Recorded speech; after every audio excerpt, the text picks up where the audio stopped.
우리 옛말에 인사가 만사다라고 하는 말이 있습니다. 사람을 세우는 일이 만 가지 일이다. 즉 사람을 세우는 일이 모든 일이다라고 하는 뜻이기도 합니다. 그만큼 사람 세우는 일은 중요합니다. 영어로는 매니저먼트라고 하는데 이 매니저먼트를 하는 것이 기업 경영에만 필요한 것이 아니라 교회에도 필요합니다.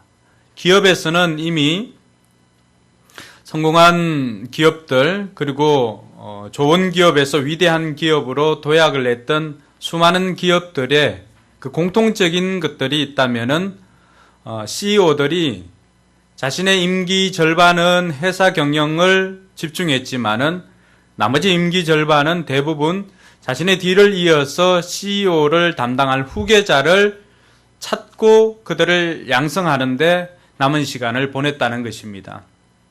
왜냐하면은 어떤 CEO가 세워지느냐에 따라서 그 회사의 흥망성쇠가 그 사람에게 대부분 결정되기 때문입니다. 그만큼 사람을 세우는 일이 중요합니다. 그래서 많은 기업들이나 또 나라, 회사들도 좋은 사람, 실력 있는 사람, 능력 있는 사람을 세우기 위해서 사람들을 찾아 나서는 경우를 볼 수가 있습니다. 예전에도 헤드헌터들이 있었다는 사실을 혹시 아십니까? 삼고초려는 그 헤드헌터들의 이야기입니다. 우리 청소년들 삼고초려. 요즘은 잘 안 했는데 사자성어 목장 모임 할 때 점검해 주시기 바랍니다. 삼고초려. 네, 숙제입니다. 네. 촉한의 유비가 왕이 되었을 때 자기 이제 군사 부분에서 전략을 이야기해 줄 스승으로 모시기 위해서 제갈량을 찾아갔는데 제갈량이 그때마다 거절을 합니다. 그래서 몇 번 찾아갔었죠? 예, 3번을 찾아갑니다. 초가집에 3번을 찾아갔다고 해서 삼고초려라고 하지요. 그렇게 해서 제갈량을 자기 군사로 이렇게 세우게 됩니다.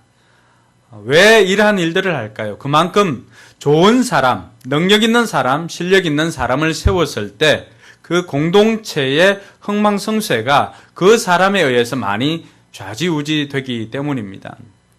교회도 마찬가지입니다. 하나님 나라도 마찬가지입니다. 어떤 사람을 일꾼으로 세우는가에 따라서 그 공동체의 부흥과 공동체의 쇠락이 어떻게 보면은 세워진 일꾼들에 의해서 많이 좌지우지 되기 때문입니다. 그래서 이 일이 얼마나 중요하냐 그러면은 예수님도 일꾼을 세울 때 예수님께서 이제 떠나갈 날이 멀지 않았을 때 예수님이 이미 그 모든 것들을 다 아셨지요. 예수님께서 주신 비전은 뭐예요? 유대만 아니지요.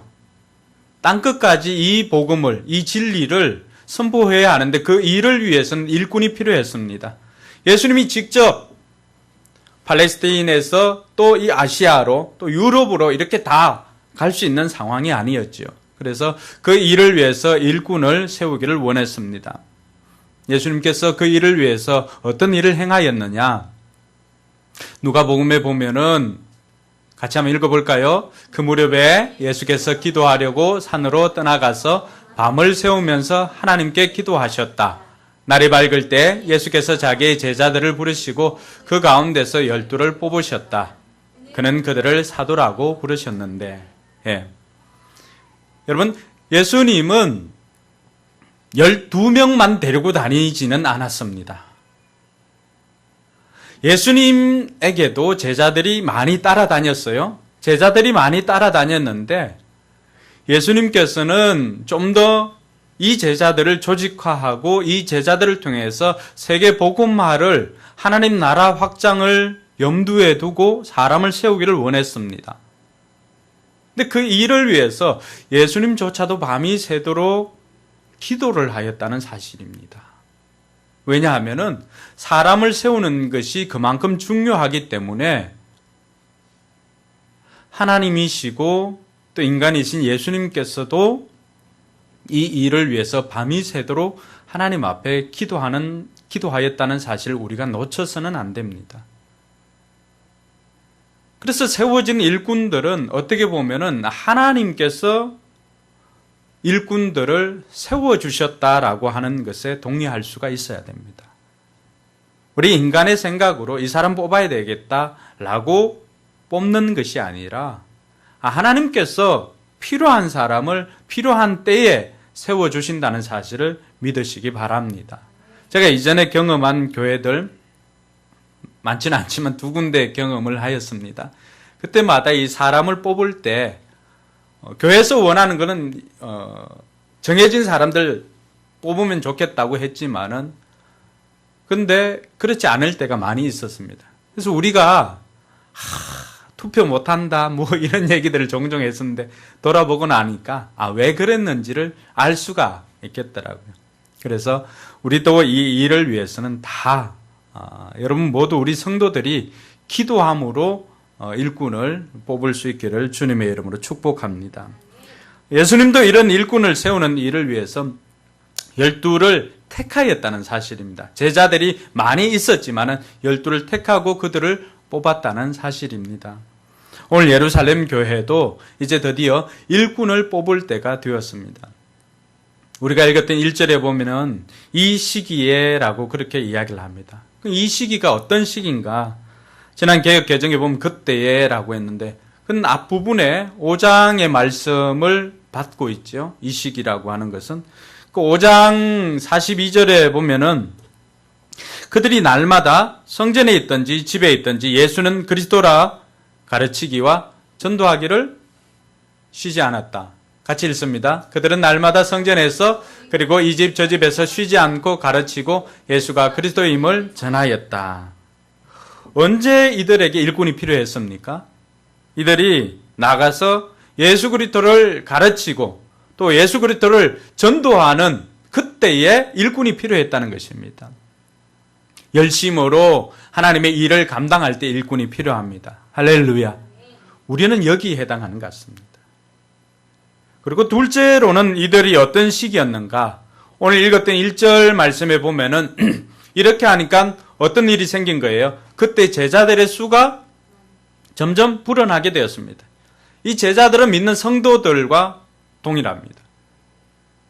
열심으로 나가서 복음을 전하고 예수님을 가르치고 예수 정인의 삶을 살아갈 때 그에 따르는 결과는 믿는 성도들의 수가 점점 불어나는 것입니다. 즉 부흥을 하게 되는 것입니다.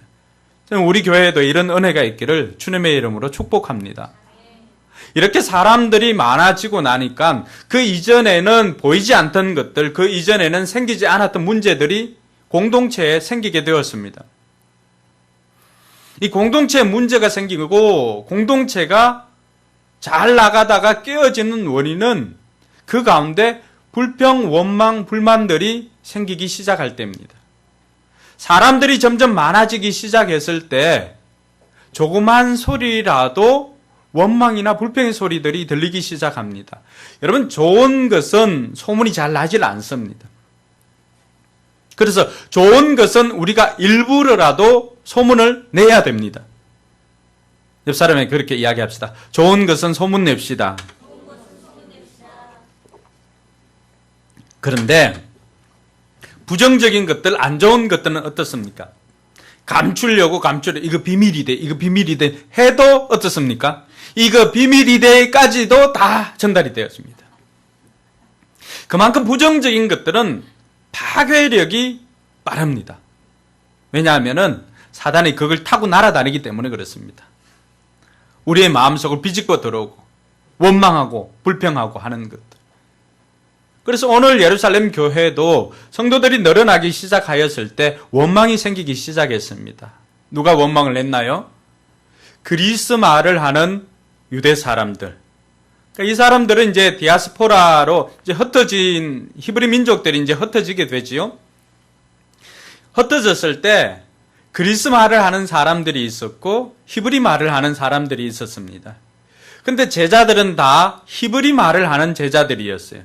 광고를 내도 오늘 12시에 B동, 그때는 B동이 아니겠지요. 지하 1층에서 구제품을 나누어 줍니다. 이렇게 광고를 냈어요. 히브리 말로. 그러면 여러분 가만히 앉아있던 그리스 말을 하는 사람들은 무언 소리는 하기는 하는데 못 알아듣는 거예요. 왜냐하면은 아직도 그 사람들을 위해서 통역해 줄 수 있는 사람들이 사도들 중에는 없었던 거예요. 그러다 보니까 자연히 이 사람들이 한 번, 두 번 배제되기 시작합니다. 처음에는 눈치로 이렇게 해가지고 찾아갑니다. 그 눈치로 이렇게 하다 보니까 뭐가 생겨요? 불편하죠. 불편하니까 이제 조금씩 세를 형성합니다. 그 사람들, 불편한 사람들끼리 모여서, 야, 이거 합당하냐? 이 교회가 사랑이 있어야지 말이지. 교회가 사랑이 없고 이랬으면 되겠냐? 라고 이야기를 하기 시작합니다. 좋은 것은 잘 안 나가지만 나쁜 것은 어때요? 이게 일파만파로 퍼지게 됩니다. 그래서 교회 안에 갑자기 히브리 말을 쓰는 히브리 사람들과 그리스 말을 쓰는 히브리 사람들이 선이 보이지 않게 이렇게 구제 때만 되면 나누어지는 거예요. 이런 원망이 생기기 시작하였습니다. 그래서 그때가 바로 일꾼을 세울 때라고 하는 사실입니다. 어떤 문제가 생겼을 때 이제 그 문제를 해결하기 위해서 일꾼이 필요합니다. 그리고 또 구제해야 할 사람들이 점점 많아지기 시작했죠. 교회가 교회를 도울 사람을 필요로 하는 것이 아니라 교회가 도와야 할 사람들이 와야 되는 것이 교회입니다. 야고보가 이런 이야기를 합니다. 그래서 교회 안에 부한 자들이 들어오면은 어서 오세요 이렇게 하고 좀 가난한 사람들이 들어오면은 모른 척하고 이런 일들이 야고보 시대에도 있었다는 거예요. 초대교회 때도. 근데 그게 진정한 공동체의 모습이 아니라고 하는 거예요. 우리 교회도 마찬가지입니다. 교회에 도움이 되는 사람들을 반기는 것이 아니라 교회가 도와야 할 사람들을 반길 수 있기를 바랍니다. 그것이 진정한 성도의 삶인 것입니다. 그래서 이들에게도 마찬가지였죠. 사도들이 이제 이런 구제에 자꾸 동원이 됩니다. 눈에 보이기 때문에. 사도들 눈에는 입체적으로 이제 그 일들을 전체적으로 조망하다 보니까 어떤 사람들이 소외되고 있는 것이 자꾸 보이기 시작합니다. 그래서 그 사람들 구제하는 일에 시간을 보내다 보니까 사도들의 시간은 36시간이 하루입니까? 어떠세요?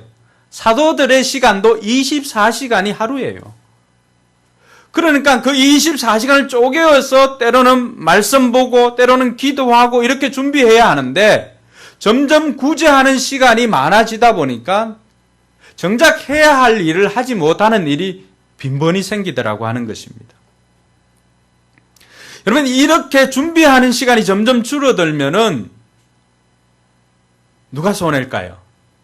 성도들도 손해이지만은 사도들도 그들이 충전하지 않으면은, 채워지지 않으면은 전할 수가 없습니다. 그럼 아이를 낳아보신 분들이 경험하는 것 아닙니까? 여러분들이 먹지를 못하고 여러분들이 충전됨이 없으면 아이들에게 젖을 주려고 해도 너무나 애가 탑니다. 옆에서 보고 있는 사람들도 그보다 애타는 일이 없어요. 그런데 여러분들이 잘 먹고 젖이 잘 돌면은 어떻습니까? 아이가 울거나 젖이 돌 때 아이에게 젖을 먹일 때 어떻습니까?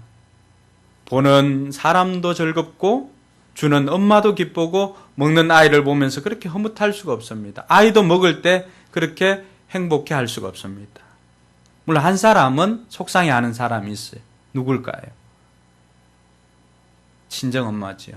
아이가 너무 자주 먹으니까 엄마 살이 빠질까 싶어서 그 애타는 친정엄마 빼고는 나머지 다 좋아합니다. 줄 게 있으면은 이렇게 기쁘지만은 내게 줄 게 없다면은 그만큼 속상한 일이 없습니다. 사도들이 그랬습니다. 사도들도 그들이 바로 자기네들에게 있는 것을 주는 것이 아니라 그들도 연구하지 않으면, 그들도 기도하지 않으면은 하나님의 은혜가 채워지질 않습니다. 그래서 사도들이 자꾸만 구제하는 일에 가다 보니까 정작 자기네들이 말씀 연구하고 기도해야 하는 이 시간들이 점점 쫓기다 보니까 자기네들도 채워짐이 없고, 그래서 성도들에게도 마음껏 줄 수가 없더라고 하는 거예요. 이 일로 인해서 사도들이 이제 성도들을 모아놓고 우리가 이제 일꾼을 뽑읍시다라고 말하고 있는 것이 바로 오늘 저와 여러분들이 읽었던 이 본문의 내용들입니다. 사도들이 이처럼 일꾼이 필요하다는 것을 알고는 그러면은 우리는 일꾼을 뽑을 때 이런 일꾼을 뽑읍시다라고 제시한 것이 있습니다.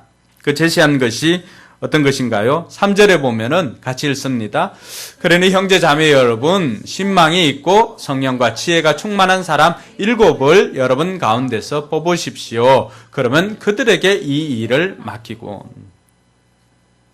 디아코노스, 디아코니아 뭐 이런 표현을 씁니다. 이때 사용된 일꾼. 여기서 디컨이 나오죠. 집사라고 하는. 그들은 음식을 나누어 주는 사람.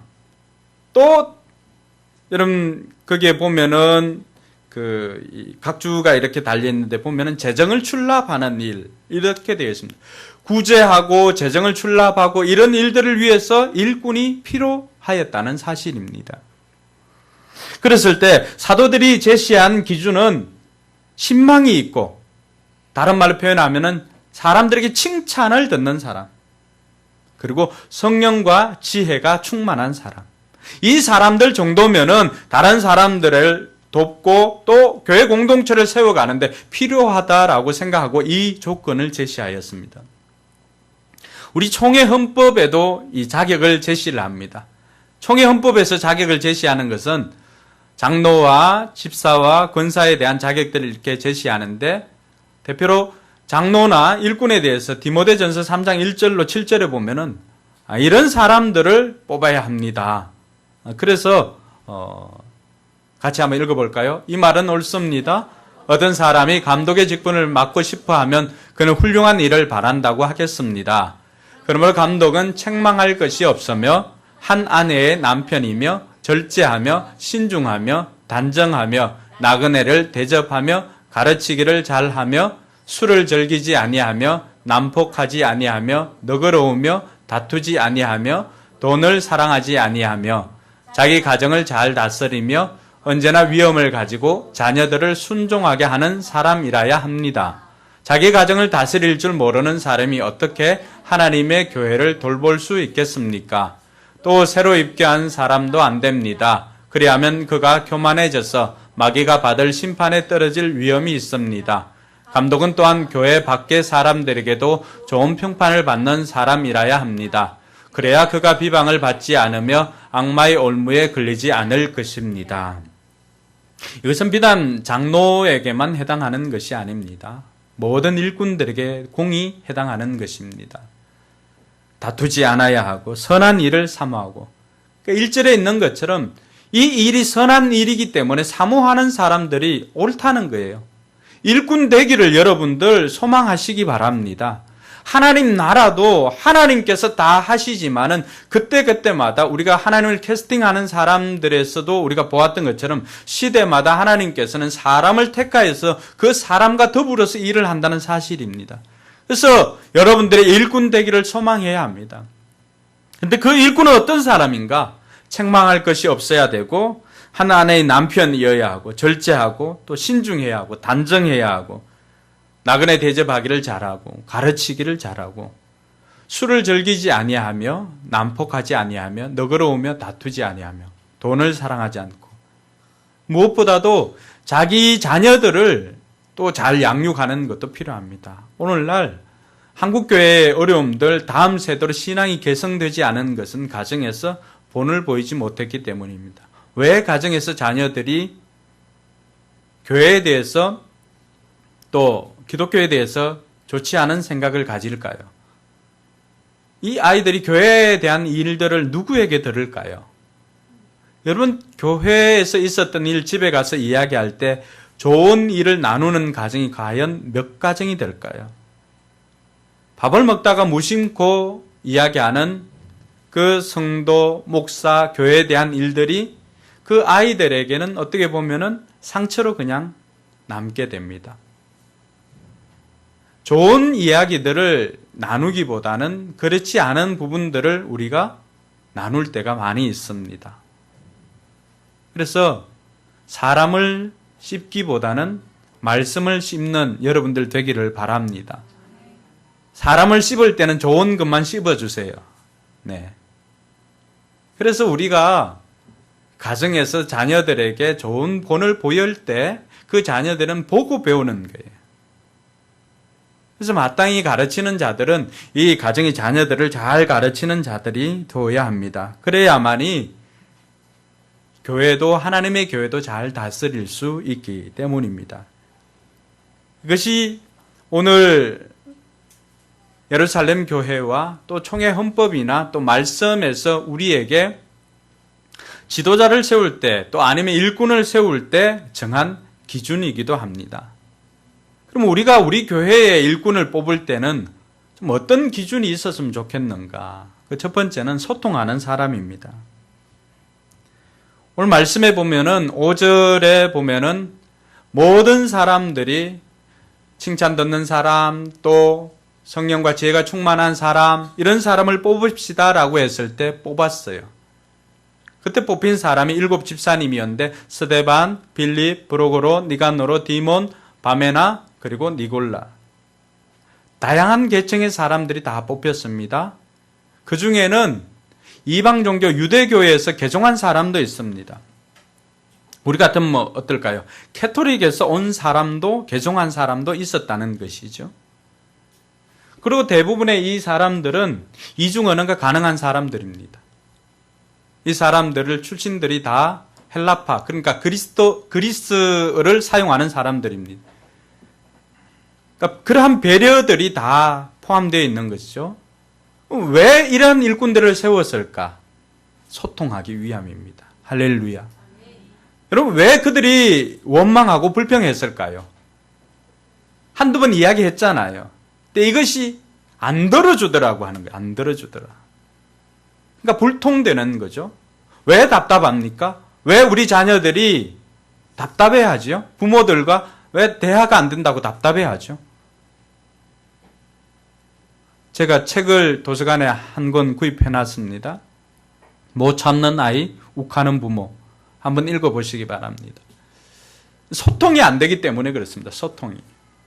교회도 마찬가지입니다. 교회 공동체가 감사가 넘치고 또 긍정적인 또 좋은 소식들이 넘쳐나기 위해서는 이 소통이 되어야 됩니다. 또 가끔가다 원망이나 불평이 이렇게 생길 때 일꾼들이 해야 할 일은 그들을 이해시키고 설득시키고 자신의 삶을 돌아보게 하고 이러한 긍정적인 요소들이 흘러넘칠 수 있도록 하는 역할을 일꾼들이 해야 합니다. 그것이 바로 소통하는 사람입니다. 이 소통하는 사람은 오늘 뽑힌 일꾼들을 보니까 이분들은 옆에 수평적인 그냥 성도들과의 교통만 잘하는 사람이 아니라 성령과 믿음이 충만한 사람, 위로 소통이 되는 사람이었습니다. 할렐루야. 하나님의 일꾼은 하나님과 소통이 되어야 됩니다. 하나님의 그 음성을 들을 줄 알아야 합니다. 하나님의 뜻을 알아야 합니다. 묵상하는 사람이면 더 좋습니다. 그것을 통해서 하나님의 뜻을 깨닫는 사람, 하나님과 소통이 되는 사람, 그리고 그 소통을 통하여서 이웃과 소통하는 사람, 이런 사람이 우리 교회 일꾼으로 세워지기를 소망합니다. 그래서 그 사람들이 하는 역할이 피스메이커예요. 화목케 하는 자들, 화평케 하는 사람들. 그래서 그 사람들은 균형을 갖추고 시적절하게 일하는 것들을 볼 줄 아는 분별력도 필요합니다. 그래서 우리 교회 일꾼들은 소통하는 일꾼이 되기를 소망합니다. 둘째로는 양무리의 본이 되는 사람입니다. 베드로전서 5장 2절과 3절에 보면은 베드로 장로가 그런 이야기를 합니다. 같은 장로로서 자신이 그런 표현을 합니다. 베드로전서 5장 1절에 보면은 같은 장로로서 내가 장로된 여러분들에게 권면합니다라고 하면서 2절과 3절을 이야기하는데, 이것은 오늘 일꾼으로 세워질 때 어떤 일꾼이 필요한가, 어떤 일꾼이 되면 좋겠다라고 하는 그러한 권면이기도 합니다. 같이 한번 읽겠습니다. 여러분 가운데 있는 하나님의 양떼를 먹이십시오. 억지로 할 것이 아니라 하나님의 뜻을 따라 자진하여 하고 더러운 이익을 탐하여 할 것이 아니라 기쁜 마음으로 하십시오. 여러분은 여러분이 맡은 사람들을 지배하려고 하지 말고 양떼의 모범이 되십시오. 베드로가 권면하는 것은, 그럼 2절에 보면 이거 어디서 많이 들어본 이야기 아니에요? 양떼를 목양하라. 양떼를 먹이십시오. 언제 들었던 거예요? 자신이 예수님을 배신하고 이제 나 다시 고기 잡으러 가야 되겠다라고 갔을 때 그 자리에서 예수님께서 이 베드로의 삶을 책망하지 않고 회복시켜 주었지요. 그때 예수님께서 물었던 것이 무엇입니까? 베드로야, 네가 나를 사랑하느냐? 이 사람들보다 나를 사랑하느냐라고 했을 때, 예, 제가 주님을 사랑하는지 주께서 아십니다 라고 하였을 때 예수님께서는 베드로에게 자신의 양을 맡깁니다. 예수님의 양을 맡깁니다. 오늘 일꾼들은 목양하는 자가 되어야 합니다. 일꾼들은 나 하나 신앙으로 그치는 것, 나 하나 신앙을 세우기 위해서 일꾼이 되는 것 아니에요. 일꾼은 하나님 나라의 양떼들을 목양하기 위해서 세워진 일꾼이라고 하는 사실입니다. 그 사람들이 먼저 해야 되는 것은 양떼를 목양하는 거예요. 양떼를 먹이려면 내가 먹어야 되죠. 근데 이 일이 누가 시켜서 자판기에 동전이 돌아오면 그때 하는 것이 아니라 내 사명인 줄 알고 자원해서 하라는 거예요. 자원해서. 하나님의 뜻에 따라서 자원해서 하고 소탐대실, 작은 것 탐하다가 큰 것 잃을 수가 있어요.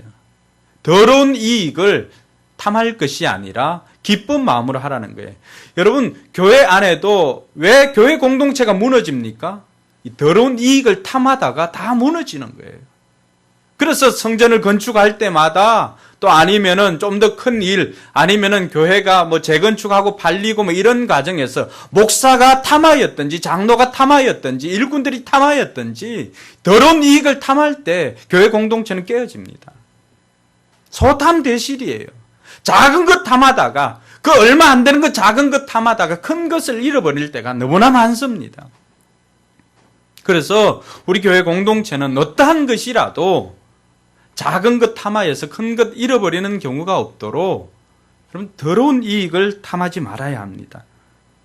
그래서 이렇게 기쁜 마음으로 섬기는 자세로 할 때 하나님께서는 그를 통하여서 영광을 받으시는 것입니다. 할렐루야. 그래서 우리 교회 일꾼들은 양무리의 본이 되는 사람이 되어야 됩니다. 3절에 보면은 무엇보다도 우리 교회 일꾼만큼은 섬기는 사람이 되어야 됩니다. 큰 자가 어린 자를 섬긴다고 했습니다. 그래서 일꾼된 사람은 내가 일꾼이다라고 하면은 이 디아코노스는 음식을 대접하는 사람이에요. 뭐예요? 섬기는 사람이에요. 다른 표현을 쓰면은 뭐라고? 종이에요, 종. 그 단어와 흡사합니다. 예수님도 자신을 이 디아코니아, 디아코노스라고 표현을 합니다. 예수님도 그렇게 우리를 섬겨주었습니다. 일꾼들은 섬기는 사람이에요. 앞장서서 섬기는 사람이에요. 여러분 가정에서 누가 섬김을 받습니까? 하랑이와 같은 어린아이가 섬김을 받습니다. 그렇죠? 공동체도 마찬가지입니다. 섬김을 받는다는 것은 내가 아직도 신앙이 어리구나. 먼저 경험한 사람들이 섬겨주는 것입니다. 할렐루야. 그래서 사람들은 신앙을 가르쳐 준다고 해서 배우는 게 아니에요.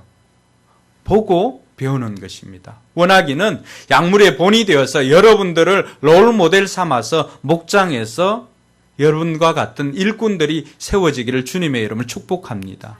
그것이 우리 교회가 꿈꾸는 일꾼입니다. 마지막으로 살펴볼 것은 성도를 위해서 기도하는 사람입니다. 역시 야고보 장로가 장로들에게 요청을 합니다. 야고보서 5장 14절과 15절에 보면 같이 한번 읽겠습니다. 여러분 가운데 병든 사람이 있습니까? 그런 사람은 교회 장로들을 부르십시오. 그리고 그 장로들을 주님의 이름으로 그에게 기름을 바르고 그를 위하여 기도하여 주십시오. 믿음으로 간절히 드리는 기도는 병든 사람을 낫게 할 것이니 주님께서 그를 일으켜 주실 것입니다. 또 그가 죄를 지은 것이 있으면 용서를 받을 것입니다. 우리 교회가 꿈꾸는 일꾼은 성도를 위해서 기도하는 일꾼입니다. 오늘 병든 사람들은 장로들을 청해서 기도를 요청하라고 했는데 병든 사람뿐만이 아니라 우리가 가지고 있는 문제들은 다양합니다. 일꾼으로 세워진 사람은 누구에게서라도 기도 요청을 받을 만한 기도하는 사람이 되어야 합니다. 할렐루야. 그래서 양떼들 중에 또 우리 성도들 중에 목장 식구들 중에 내가 이런 기도의 제목들이 있다. 이런 문제를 지금 안고 있다. 그러면 그것 가지고 혼자 고민하는 것이 아니라 일꾼된 그들에게 찾아가서 이것 좀 기도 같이 해 주십시오라고 요청할 만한 일꾼이 되어야 됩니다. 여러분 그럴 때 누구에게 찾아갑니까? 일이 생겼다. 문제가 생겼다. 누구에게 찾아갑니까? 믿을 만한 사람입니다. 기도를 요청한다는 것은 믿을 만하기 때문에 기도를 요청하는 것입니다. 우리 교회 일꾼들은 이런 기도를 요청할 만한 믿을 만한 사람들이 다 될 수 있기를 바랍니다. 그리고 그 요청을 받은 사람은 믿음으로 기도하는 것입니다. 이거 안 된다. 기도해도 안 된다. 이런 것이 아니라 여러분 믿음으로 재단하지 마시고 문제를 가지고 나온 그 사람 믿음으로 기도를 해 주시기 바랍니다. 할렐루야. 그럴 때 문제가 해결되는 것입니다. 성도를 위해서 믿음으로 간절히 기도하는 사람, 그 사람이 일꾼으로 세워져야 하는 것입니다. 이렇게 일꾼들이 세워질 때 교회 공동체는 어떻게 변화될까요? 오늘 7절 말씀 보니까 교회 공동체는 이렇게 변했습니다. 같이 읽습니다. 하나님의 말씀이 계속 퍼져나가서 예루살렘에 있는 제자들의 수가 부쩍 늘어가고 제사장들 가운데서도 이 믿음에 순종하는 사람들이 많았다.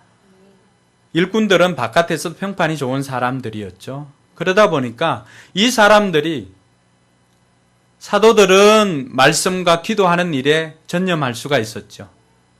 그리고 세워진 일꾼들은 이제 구제하는 일과 또 재정 출납하는 일과 주변 사람들을 돌보는 일에 집중했습니다.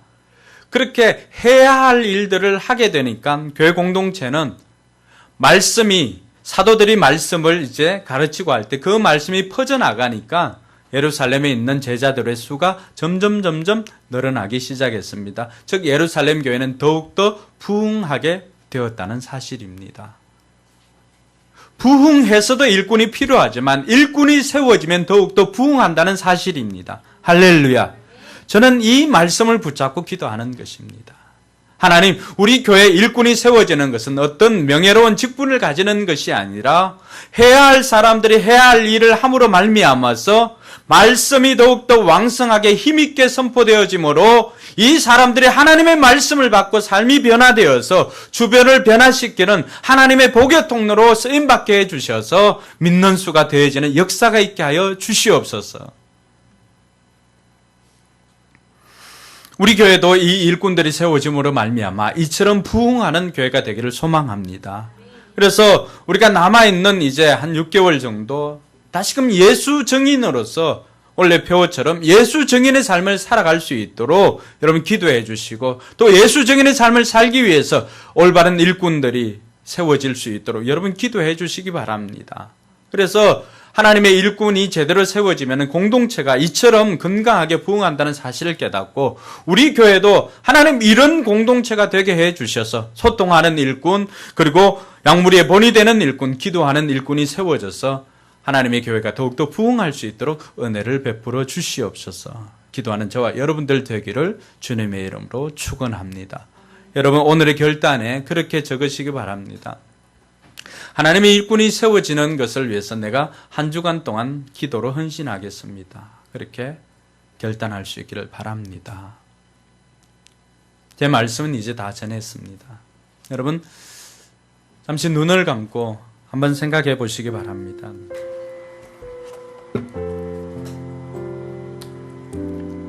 명단에 들어있지 않는 사람들은 하나님 오늘 베드로 장로가 이야기했던 것처럼 일꾼 되기를 사모해야 합니다. 그 일이 너무나 선한 일이기 때문에 그렇습니다.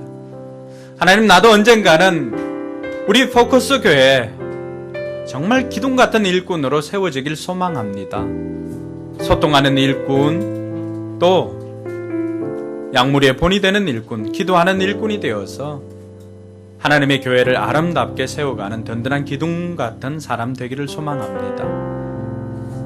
그리고 후보군에 이름이 들어간 사람은 하나님, 제가 준비되어서 이런 일꾼이 되기를 소망합니다. 그리고 준비가 부족하여서 택함을 받지 못하였다면 좀 더 준비하여서 또 이런 일꾼으로 다시금 세워지길 소망합니다. 그렇게 결단할 수 있기를 바랍니다. 이것은 인기 투표가 아닙니다. 하나님 나라를 위해서, 하나님의 교회를 세우는 데 있어서 필요한 사람을 우리가 세우는 것입니다. 필요하다고 생각되어지는 사람들을 위해서 여러분 올바른 선택을 해주시기 바랍니다. 그리고 나도 이런 일꾼 되기를 소망하면서 여러분 말씀을 생각하면서 잠시나마 기도하도록 하겠습니다.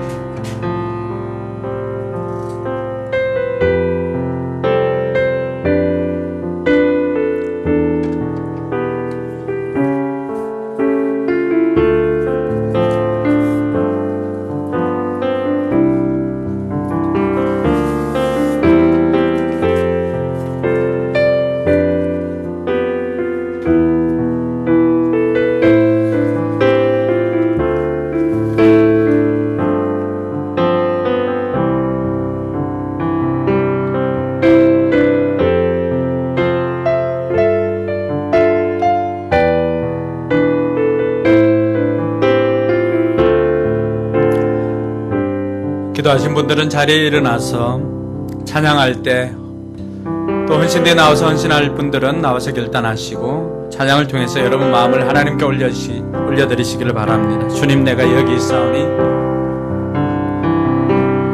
주님 내가 여기 있사오니 나를 보내소서.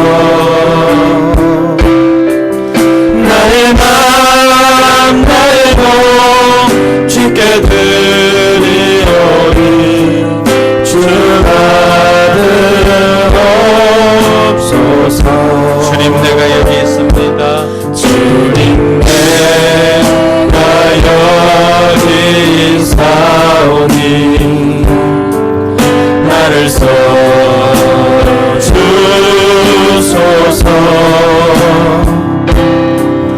가진 것 모두 다 주께 드리오니 주 받으옵소서.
하나님, 우리의 마음을 올려드립니다. 하나님께서 우리의 마음을 받으시고 우리 교회에 필요한 일꾼들이 온전히 세워지도록 역사하여 주시옵소서. 이제는 길과 진리와 생명 되시는 예수 그리스도의 은혜와 하나님의 무한한 사랑과 성령 하나님의 감동 감화 교통 충만하심의 역사가 일꾼이 되기를 소망하고 또 일꾼을 뽑고자 소망하는 우리 모든 성도들 머리 위에와 저들의 삶의 현장과 또 선교지 위에 이제로부터 영원토록 함께 있을지어다. 아멘.